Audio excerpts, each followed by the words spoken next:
The story is fictional. Her emotions are felt, are real. An orchestra conductor.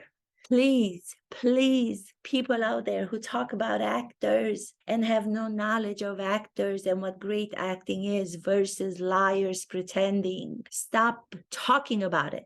Most people still attach acting to great liars. That's not what it is. People who are being associated with acting, who lie well, those are bad actors who pretend feelings. Hello, everyone. This is Mihaela with The Art of Experiencing, which means, as you know, that great actors must experience real feelings in the fictional situations, in the fictional characters they are portraying, and bad actors pretend. That's why when I hear people out there on social media talk about somebody who has no understanding of acting, they have no understanding of the work, the preparation that an actor must do, a great actor must do, and they attribute acting with people because they're very good liars. It drives me crazy when I hear that, because that's not the case. It is quite the opposite. Great actors train ongoing by themselves or with acting coaches to be able to feel real feelings in the given scenarios, fictional or real. Being that it's the season of the awards, I was looking at this interview of Cate Blanchett. She was talking about her movie, Tar, where she portrays a conductor. And she gets into that performance with all of her being.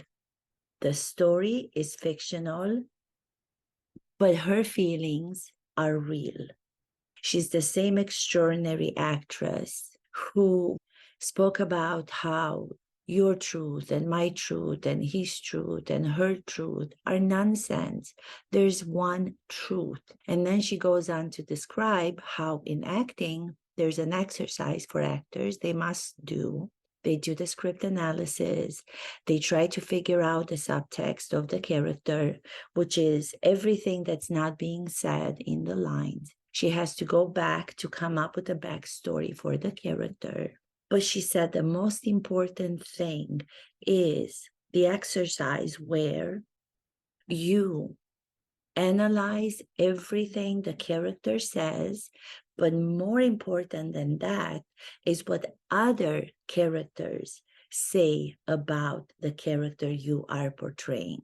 So when speaking the truth about a person, you have to take into consideration what the other people are saying about that character, be it in a fictional story, be it with people in real life.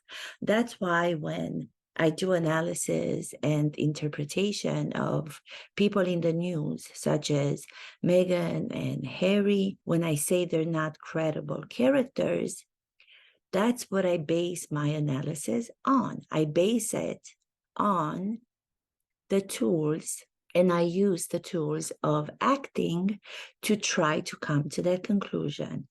When Harry and Meghan are doing Netflix shows, and Harry in his book Spare talks about all these scenarios without having other people confirm those scenarios and those events they bring to us, there's a question mark. Are they telling the truth? Because, like I said before, it's not enough for a character, in this case, the character of Meghan and Harry, to say their truth without having other characters, other people from their life tell us what they think, giving us their opinions. So you cannot take what they're saying to be truthful. There's no my truth and her truth. There's only one truth. Cate Blanchett, one of the most extraordinary actresses, in my opinion, said it so much better than I do. The reason why I bring her up is because she made that comment. She said it is as important for a character to take into consideration what the other characters are saying about her, in this case, playing a conductor, when she goes to do the preparation, when she goes to do the work of the actors, than what she reads only to be her lines in a script, in a screenplay. So that I take and I use to people in news. She was nominated. I believe she even got an award. I'm sure she's going to be nominated for the Oscars because her performance was so truthful. Great performers, great actors such as Kate Blanchett are working from inside out, in my opinion, to try to figure out the most hidden part of who she is as an actress. With all the light, with all the darkness, then maybe in everyday life, she as herself, as the persona she presents to the public in everyday life or even to her family, doesn't have. So she has to tap into other parts of herself to be able to bring nuances in the area of the gray, not just black or white, but in the area of the gray, which is the territory of I don't know, to be able to bring the truth of this character. When you are portraying a character like she did in the movie Tar, which you must see because it's really wonderful, she brought the flaws of the character, she brought the qualities of the character. Because if you are a great actor, you cannot portray one-sided character. You cannot portray just a villain with all the flaws, and you cannot portray just a great character with all the qualities. You have to go to that gray area in between where you can tap into all of the humanity of those characters, like she does so beautifully in Tar, and therefore be nominated for an award. Another person, another great actor that's going to be nominated, in my opinion, for an Oscar is going to be the actor Austin Butler, who plays Elvis. If you have not watched the movie Elvis, you must watch it. He does exactly the same thing that I've talked about Kate Blanchett doing. He even talks about his preparation. He's one of those people, unlike Kate Blanchett, who in one of the interviews says, I'm not going to talk about the work of the actors because who's going to be interested in the work of the actors? I think people would be so interested if they were able to see the behind the scenes work of the actor and their preparation they must do to come up with such complex and dynamic characters. I think it would be such a revelation to the public because I think the same tools that she applies, the same tools that Austin Butler applies, and he talks about for the role Elvis, he portrayed beautifully, has also a lot to do with teachings for us in everyday life. Those teachings are about becoming self-aware. Those tools of actors are giving us an understanding into the human psychology, which then is going to be transformed into behavior that also teaches us to be able to be observant to the people around us in our everyday life. If we know those tools and if we know their preparation, the great actors' preparation, and how they arrive to being these whole characters, how can that not help any of us in our everyday life? It does. I just wish that more people would know. Austin Butler, for the movie Elvis, I was watching some of the interviews where he talks about the fact that when he heard there was going to be a movie done about Elvis, he wanted the movie and he wanted the role so badly that a month before the audition, he hired an acting coach.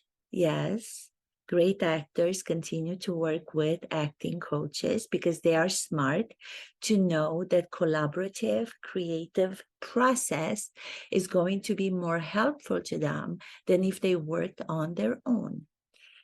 He talks about one of the songs that he knew was going to be one of the songs that was going to be done by the actor who was portraying Elvis, which is the song Take My Hand, da da da da da, for I can't help falling in love with you.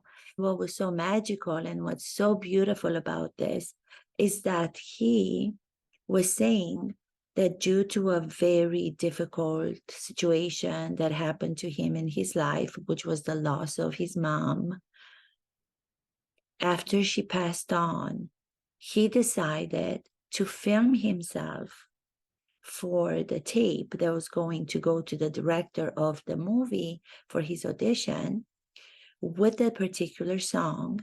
And he was imagining that he was singing the song to his mom out of gratitude for all she had done for him when he was a young boy. She had taken him to auditions all her life. She had been his greatest supporter for him to become an actor. So just because the song at first will seem like it's being sung to a partner, to somebody who's a lover in your life, it doesn't mean that for him as the actor, and what he needed to do was going to sing it as if he was going to sing it to a lover. He decided that for him to be able to portray it in a way that's going to make real, truthful emotions come out when he sings it, he was going to imagine that he was singing it to his mom. So it was bringing the personal, his personal backstory, his personal grief in losing his mom, and he brought it to the character's fictional story, in this case, real story of Elvis. I'm sure there was artistic license where some of the scenes were also fictional on top of the personal reality of Elvis's life to give it that artistic, beautiful, magical element. He knew because he has been working with an acting coach what was going to grab the attention in this case of the director is going to be his personal attachment to that song and how he sings it. So he uses the personal, he uses the grief to be able to go make emotions come out of the truth of him losing his mom. Out of that truth, emotions arise. He sings the song, he plays the piano, he sends it to the director, and of course, the director wants to see him because I am sure there were so many people who wanted to play Elvis, but I don't know how many even great actors understand to keep that greatness, you have to go back to the beginning. You have to go back and train for that role, starting with the beginning, with the same tools that you train for all of the roles, merging the imaginary with the personal life of the actors. So when I say the great actors feel truthful emotions, this is the perfect example where Austin Butler was feeling the truthful emotion, the real emotion of what it was like to lose his mom when singing the song. It's not pretend emotions. Pretend manipulative emotions are something that someone like a B-list celebrity, who I don't call an actress for that reason that I've just explained, because she doesn't have that training. She doesn't have that knowledge of knowing how to work as an actress. So when I call a B-list celebrity, That's the reason why. Because she thinks that making herself cry a few drops of tears from her left eye is going to be sufficient. If you are a pretend actress or a bad actress or a B-list celebrity, that's what you're going to do. You're going to manipulate yourself without any personal attachment to anything in your life to be able to produce tears. Having someone on the screen cry or having someone on TV cry doesn't move anyone. I don't know if you've experienced watching movies or seeing people on TV, even real people, cry. You watch and you wonder, oh, there are tears. There are tears coming down the cheek of those people you're watching. But why is it that I don't feel anything? You don't feel anything because they don't attach them to something that's personal from their life. The same way that Austin Butler attached them to his mom, who is now no longer here. That's what makes us then feel when we watch him have emotions. When we watch him produce emotions, he's not pretending. He's not going for the emotions. He's reimagining, he's recreating a personal situation from his life by using his senses. So he's having a sensory experience when he's playing the piano and he's singing the song by maybe recreating, by visualizing maybe the last days with his mom, by allowing himself to recreate and remember the sound with maybe the hospital that she was in. These are my opinions. I don't know exactly if that's what he was specifically focusing on, but this is just my interpretation of what an actor would do after I heard him say that he was singing the song to his mom. Maybe he's going to use the sounds that he remembers from the days of the hospital with his mom. Maybe he uses the sense of smell of the way that her hair smelled after she washed it, the shampoo that she used. So that's what I mean by the senses being so powerful, because the senses going back into a situation, going back to reimagine and to recreate something from your personal life to bring it to the character's life in the moment of playing the song. And the piano is done with the tools of sensory work, which are at the base of method acting. He's not pretending in the moment that he sings and plays the song, because he's reliving, he's re-experiencing that moment, those last days with his mom who passed. Of course, he was nominated for awards already. He's going to be nominated most definitely for an Oscar. Another one that I saw was with Colin Farrell in the movie, which I also saw, The Banshees of Inisherin. Also, I have watched him do an interview on YouTube, and he was talking about the fact that the director and the screenwriter, the very known Martin McDonagh, very known, when he called Colin Farrell to let him know that he wants him to play the main role in this film, The Banshees of Inisherin, Colin Farrell tells the story that he himself was trying to convince the director of the film, Martin McDonagh, that he's not good enough. He said to him, listen, I am going to come with the baggage of Colin Farrell.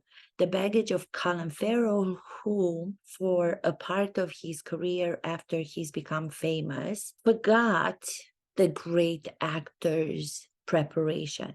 After he did Alexander the Great, the movie that came out many years ago, where he had come after having success and being a celebrity, an A-list celebrity.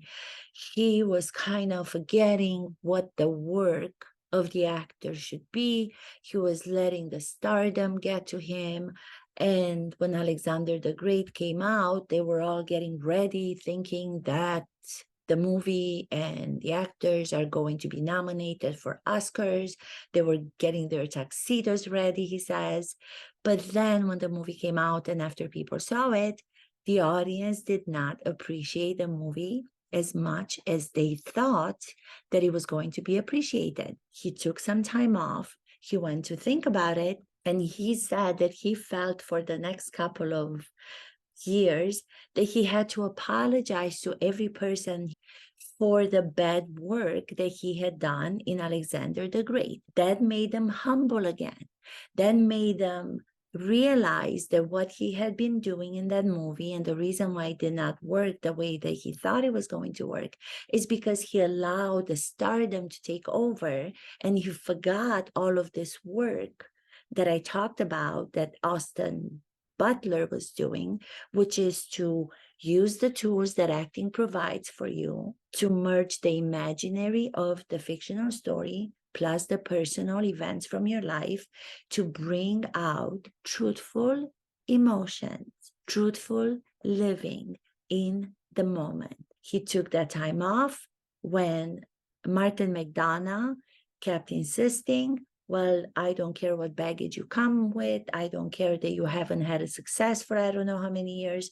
I want you in this role and you are going to do the role. Only the fact that he was trying to convince the director that he's not good enough for this role made him take self-inventory of all of the years that he had taken acting for granted. It made him humble as a person. So he went into his personal recognition as a human being first, realize that he's going to have to start this role the same way that he would have started other roles before he became famous. Fame doesn't guarantee that every role you do as an actor is going to be a success if you don't constantly go back to doing the work, which is the merging of the imaginary with the personal. And that's when he became humble. That's when he realized that he's got to start with a clean slate and he's going to have to go to the basics of using the tools great actors use, which now it shows in this film he did. There are some subtle, beautiful moments where he reveals emotions, even though he doesn't speak about it like Austin Butler. He doesn't speak about his preparation very much, but already just by him telling us, he needed to find that humility in himself again to be able to go on and bring that humanity to the character. That humble being is already giving us an insight that he was pretty much doing what Austin Butler was doing, recognized the humility in himself, recognize the fears in himself, and bring those to the character. He did that, and now he's being nominated for, I'm sure, an Oscar. If you do not keep a self-inventory of who you are as a human being first, you cannot become a great character. All of the fears, I am sure, he felt coming into this new role that was given to him, and all of the things that he had learned about being that you are a celebrity doesn't guarantee you to be a great actor. You have to work on every role by starting from the beginning. Personal recognition, once again, in who he was brought to his character because he brought his humanity, his personal humanity to the character. When we watch and when we see him live emotions as the character, those emotions are coming out of something personal to him. Therefore, we feel for them as the audience. The difference again between pretending emotions and living emotions, having to do with something, with some connection to something from your life. It could even be the fear that I'm not good enough to do this role because I wasn't good enough to do Alexander the Great, where it would have become the success that I was hoping that it would become. So only accepting that fear and bringing that fear and overcoming that fear during the journey of the character in this film, Colin Farrell, was allowing his personal energy to be immersed with the life of the character. So it's always the personal and the imaginary coming together, the personal, the imaginary coming together. That's when the great characters we end up seeing become human beings. Characters must be human beings. We as human beings live with all sorts of emotions through our lifetime. So do the characters. So when somebody says, oh, there was someone that was lying to me so well, he's such a good liar, he should be getting an Oscar for his lying, I just want to say, stop. You do not understand, so do not speak about Oscar and do not speak about awards given to liars, because great actors cannot get away with lying to get to an award. They must speak truthfully with the lines given to the characters, with the lines written in the script. The living they do has to be real. The living they do has to be truthful. That's why it bothers me so much when somebody puts acting to liars and put the two together, or they call Meghan Markle an actress because she's able to lie herself through whatever she's doing, or she was able to lie to Prince Harry. Just because she was able to attain and to achieve the goal she had in mind, which was to get Prince Harry, doesn't mean that makes her a great actress. That means that Prince Harry doesn't understand great acting, so he could be fooled by mediocre B-list skills. He cannot recognize great acting, truthful acting versus pretend acting. He doesn't. Most people don't. When you are trained as an actress and when you teach, like I do, I teach directing actors and acting, and I've done it for so long, doing it over and over and over again, you start to pick out all these different behaviors that will reveal to me, in this case, if they are credible or if they are not credible. And that's what my channel is about.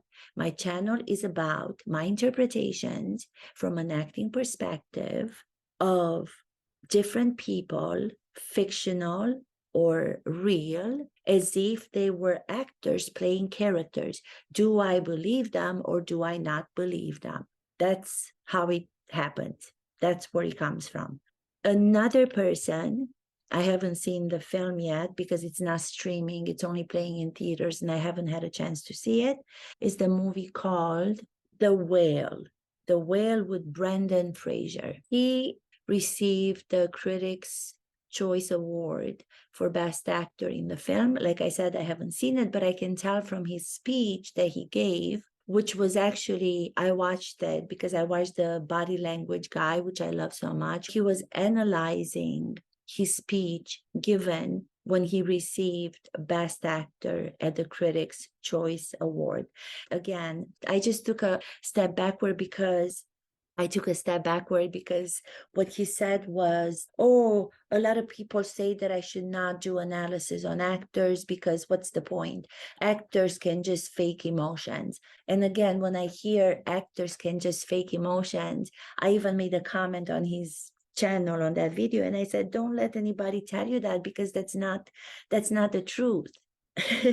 Actors, great actors such as Brendan Fraser, whom you analyze he is one of those great actors that, again, he went away for a while due to some physical injuries that I believe he had from when he was doing movies. Then he did some movies that did not have success. He also speaks in one interview about realizing when he was doing one of those movies and he was in a scene where there was like Gatorade being thrown on him and he was talking to animals in a movie. These movies were not of any kind of significance. You realized in that moment, what am I doing? Why am I saying yes to all these movies? The reason why somebody would probably say yes to all these movies is driven by the fact that you want to continue to be relevant, and the fear of not doing a movie or saying no to a movie or saying no to the money once you're used to this financial success. You keep on taking all sorts of movies when you get to that level where you are already a celebrity, an A-list celebrity. And even those A-list celebrities have to come to a realization, like Brendan Fraser talks about. He came to the realization where he's like, what the hell am I doing with all these movies that don't mean anything to me? So he took a break. Only the fact that you can say, I'm not going to do projects I do not believe they are significant enough, I'm taking a step back. Just the fact that you're doing that means you are required to be courageous. You are required to be hopeful that even if you take a step back from this career for a while, you will get to do another story that is going to be meaningful. The risk taking that he took to stay away from doing any movies without relevance and without significance to him, the director, Darren Aronofsky, called him. He probably called him because he stopped working. He probably called him because he realized the reason Brendan Fraser stopped working is because he is now ready to do something where he was going to bring to the role the significance that it demands. Those characters these great actors are portraying have to be revealed in a way where they themselves as actors have to reveal who they are in their personal tragedies in life, in their personal joys in life. They have to mix them all together. They have to have those as if they were notes they were playing with.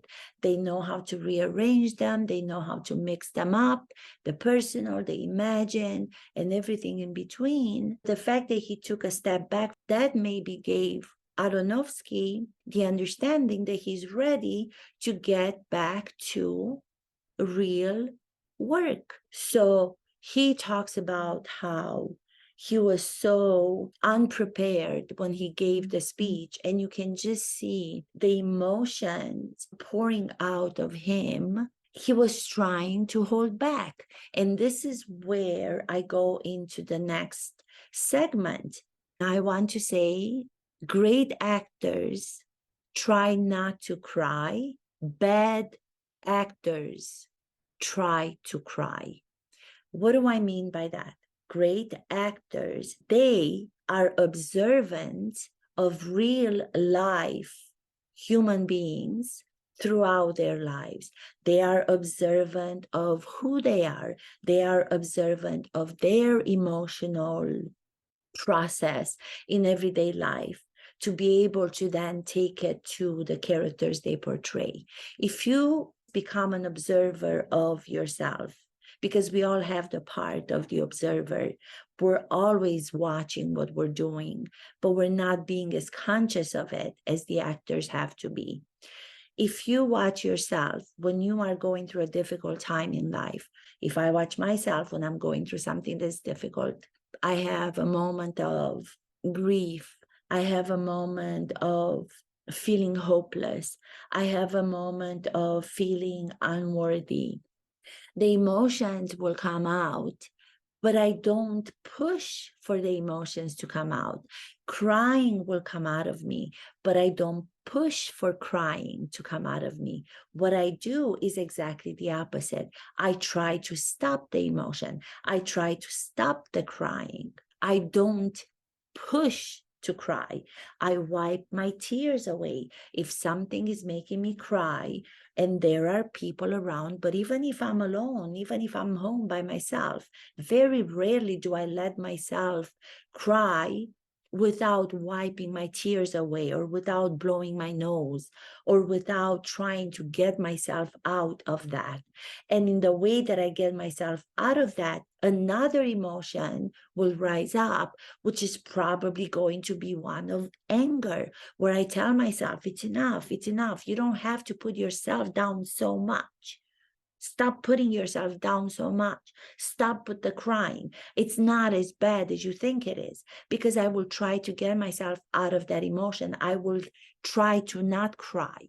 If we do that as real people in our everyday life, because that's the only way that we're going to be able to survive and go on and grab onto hope again, then why would great actors not do the same? He did exactly the same when he was giving the speech on the stage. You could see he was so surprised to be the winner of the best actor. He was crying in the beginning. He was fidgety. He was trying to fix his button to his jacket. But then the next emotion was he made this face, and it seemed like a face of anger, but it wasn't an anger that was addressed towards the audience. It was himself trying to stop himself from crying so he can move on to the next beat and be able to continue speaking. If a bad actor would be giving a speech, or if someone who's a liar from everyday life is given a speech, and they try to cry and they try to cry, and finally they can cry, but it's not sustained by anything personal, they don't go to wipe their tears. They don't go to the next expression, which would be the expression of anger, or the expression of, let me get myself out of this state so I can continue with this speech. I have to continue with the speech. I have to be here to thank the audiences, to thank my colleagues who are nominated in the same category. He's not just crying on stage and continues to cry, or continues to have tears dropping on his cheek the whole time. And that's what he stays in. He stays in the crying mode. That's what liars do.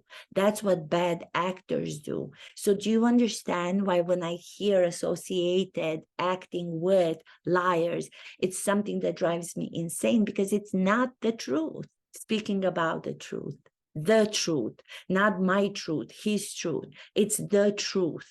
Going back to how this great manual for actors, once experienced for as many years as I've experienced it myself, privileged as an actress on the stage of the Actor Studio, as a teacher, teaching people in New York, teaching workshops internationally, will let me see in people, not just in actors, if they are liars wanting to cry, or if they are great trying to stop crying.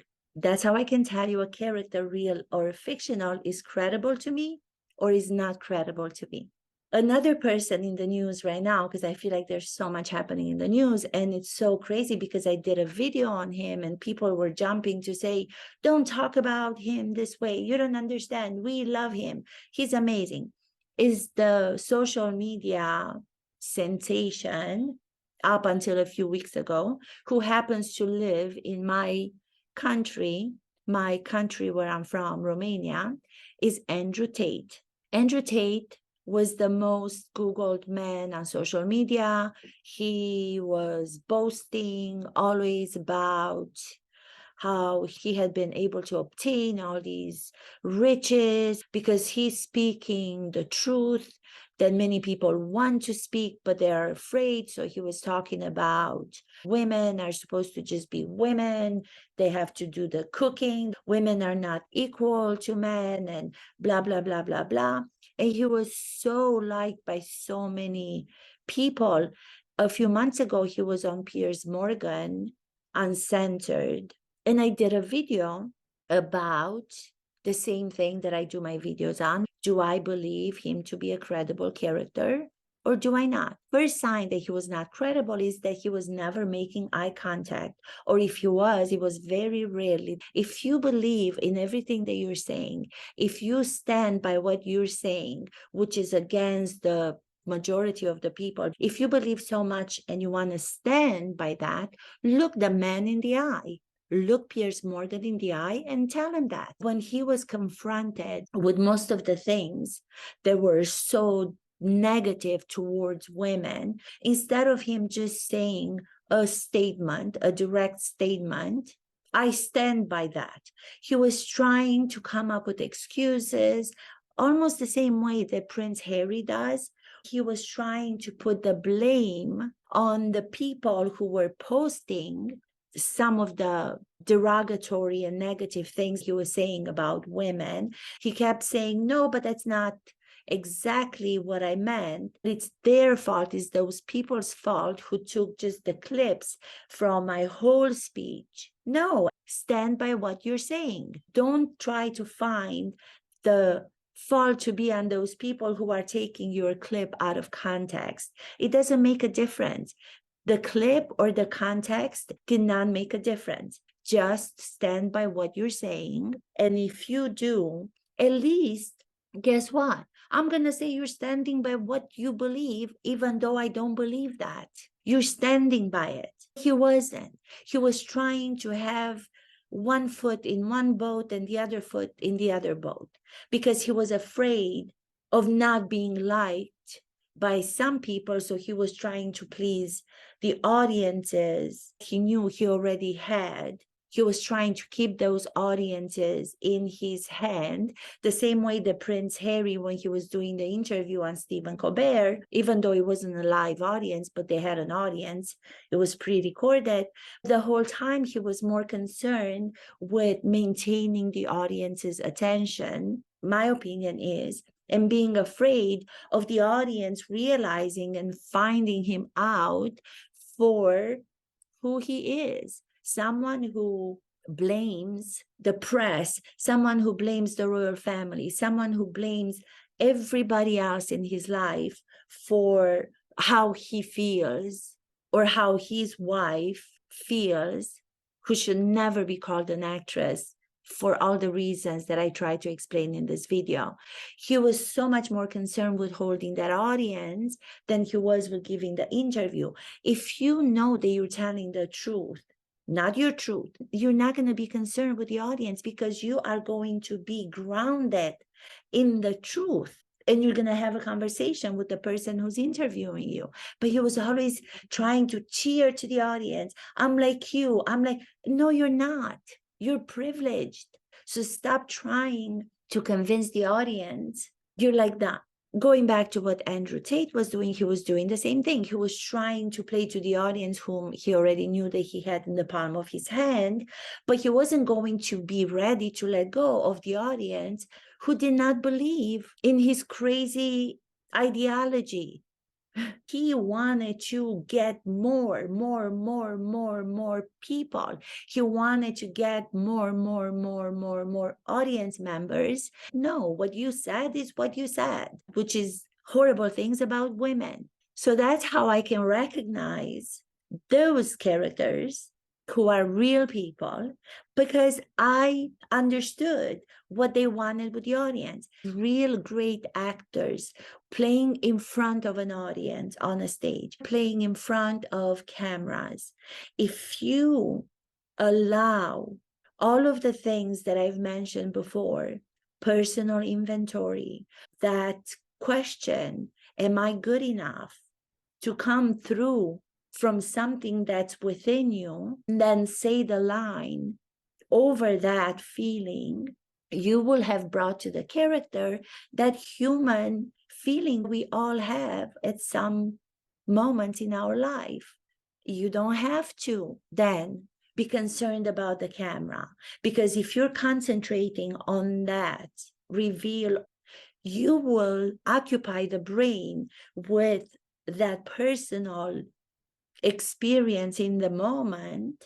So the brain doesn't have as much space to focus on, let me make the camera like me, let me make the audience, if there's an audience, like me. You don't have that, because if you're living in the moment, different emotions, then speak the words of the character, you don't have the time to worry about all the nonsense liars worry about, which is, I want to please the audience because I think they're going to find me out for being a liar.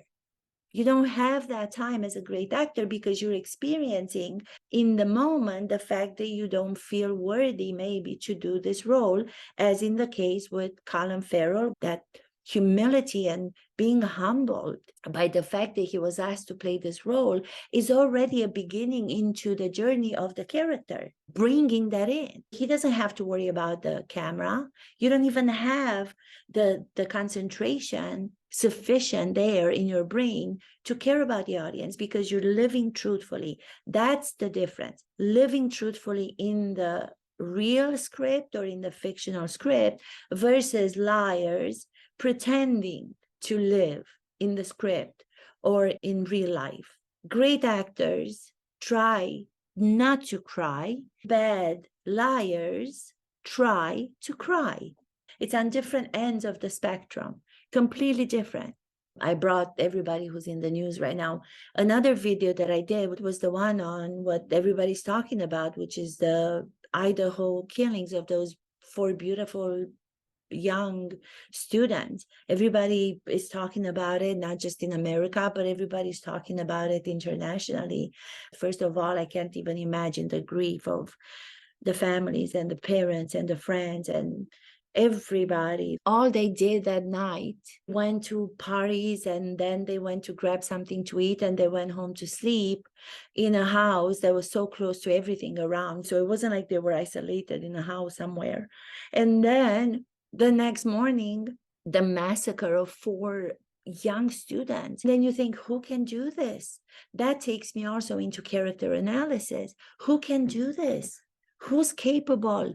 What human is capable of doing that outside of the general understanding of why it would affect all of us so much? Because 4 young lives were taken by someone without any reason, for no reason. The horror of it all. I'm watching all this coverage, and I go back to when I was their age and I was in college in Romania. We were on campus. Also, we went out. We were young. We were superheroes at that age. You feel so invincible. Oh my God, so many things could have happened to me that didn't even cross my mind, the same way that it didn't even cross their mind. Then I go to the character. Who is this character?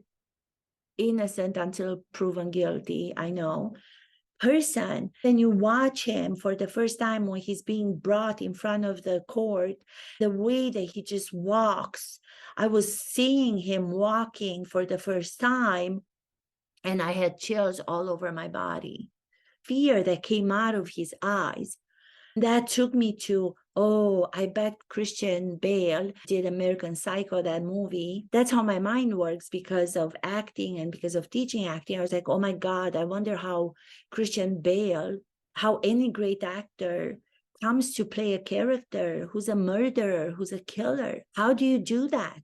A great actress told me she was preparing to do the role of Medea, the ancient Greek play, where she, to take revenge on her husband who has left her for another woman, was so angered by the whole thing. She knew the thing that's going to hurt the husband the most was killing their children. So Medea is the character in theater, one of the characters that's the hardest to play, because how can you imagine as a woman, how can I imagine, even if I don't have children, how can I imagine that I can play a character and I can go there in the role to be able to take poison and to poison my children, or to take a knife and to kill my children. So when something like this is to be worked on, then take another tool.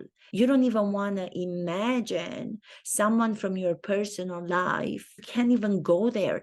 You do not want to go there because it's impossible to go there. Then you use the animal exercise.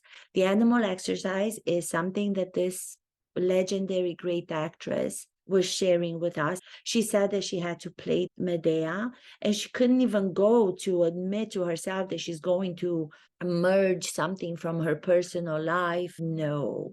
So then what she decided to do, she decided to do a different approach, which is the animal exercise. At that time, she was vegan. She couldn't stand the sight of blood. She couldn't stand the sight of meat that connected to the Brian killer, alleged killer in the Idaho, Moscow murders of the 4 young students. So everything is a connection with the creative mind. Everything connects and merges, and the film in our head starts to happen when we see something in the news. We relate it or we connect it to something that's fiction or from a play, from a movie. And I thought of this exercise when this guy, he's still now in jail, is being given vegan diet because he is vegan and he doesn't want anything to be touching the pots and pans of his parents. He threw everything out. So that brought me to the revelation of this wonderful legendary actress. When she was portraying that character, she decided to do the animal exercise. Her being vegan at that time, she went and she bought meat, raw meat from a butcher shop, and she brought it to the stage of the actor studio and she dropped it there. Then she started getting into the animal. I don't remember what the animal was. She was on her fours, she was on her knees and hands, because she had to let go of her humanity. She had to go into the animal to even be able to do any sort of preparation for such a horrific character as Medea. So she had to get into the animalistic movement, because to have your mind work fully, you cannot even have the concept of being able to do that, even in a fictional character. She went into the animal and the roars, oh, oh, oh. She started biting out of it. She started sinking her teeth into it, and there was blood everywhere. Animal got up, half animal, half human being. She took a prop.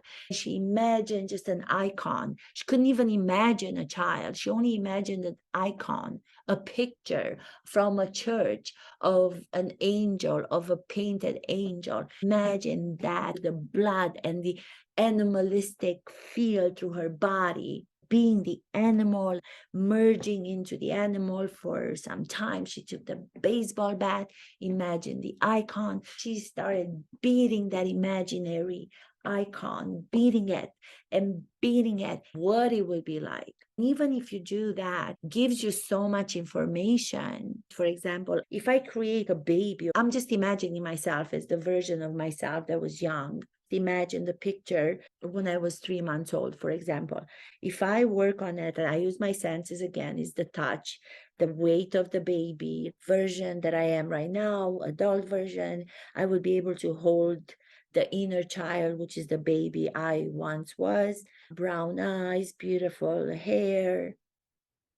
Oh, grandmother who's no longer with me. She died when I was very young. That was very, very hard on me because she was everything to me.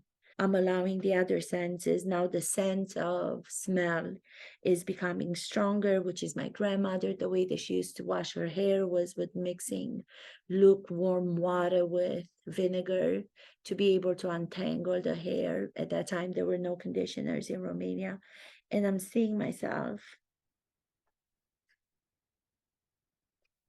What comes into my mind right now is what I remember to have been the last time that I saw my grandmother, which is not very clear. I just imagine her, so I visualize. So there's the sight.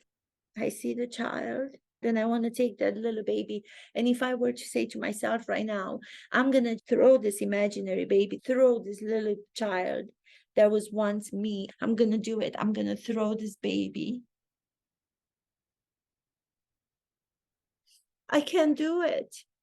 I cannot do it. Even though there's nothing here, I cannot do it. I can't do it. So I'm just going to set her right here on the table. I can't do it. Mm. I don't want to go there. I can't go there. Do you see? I'm not going to keep on trying to cry. I don't want to go there. I don't want to go there. Why would I want to go there right now? I don't. So this is another example of the power of acting. I think it was Einstein who said imagination is more powerful than reality because it can be whatever you want it to be. Even that demonstration of the baby, if I allow the person who took care of me when I was at that age and her passing and my sadness and my grief with her passing, everything mixed together, the emotion will arise. Will the crying happen? Yes. Will I try to stop it? Yes. Because the more you try to stop it, the more the audience is going to be crying.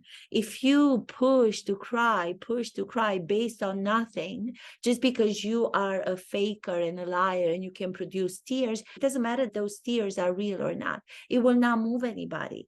So I do hope people are going to watch this because I really do think that I'm revealing some of the things and I'm trying to put them in practice at the same time. I'm giving an insight into method acting and understanding of how creative process happens, reality, the film in your head mixed with the personal, mixed with the imagined, and all of that comes together. And that's how you go to work as great actors do. Every time you do a role, no, I did it once, I became famous, and then I don't have to do it again. I can go on pretending.